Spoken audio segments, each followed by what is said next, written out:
MQM Pakistan जे अॻवान मुस्तफ़ा कमाल खां पोइ गवर्नर सिंध कामरान खान टिसोरी जी ऑडियो साम्हूं अची वई। ऑडियो में कामरान टिसोरी चयो आहे त असां त पीटीआई हुकूमत सां गॾु हुआसीं, पीपी ऐं नून लीग मुखालिफ़ धुर में हुयूं। असां पीडीएम जो साथ ॾिनो, जंहिं ते वोटर नाराज़ थिया।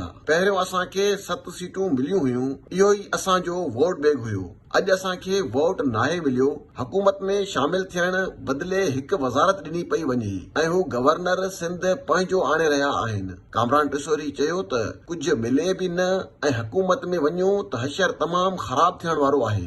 गवर्नर सिंध चयो त असांजो मैंडेट 100% जाली आहे। असां चयो अहिड़ी बि जमायत आहे जंहिंजो मैंडेट 200% जाली आहे।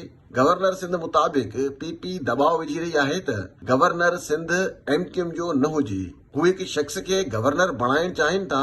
उन शख़्स जो नालो ख़ालिद मक़बूल खे ख़बर आहे। होॾां सहाफ़ी अनीस मंसूरी मूजिब कामरान टिसोरी जी ऑडियो एमक्यूएम लंडन लीक कई आहे। इन मामले ते अल्ताफ हुसैन टिकटॉक ते हिकु वीडियो ठाही आहे। कामरान टिसोरी जे तर्जुमान ऑडियो जे असल हुअण जो एतराफ़ कयो आहे।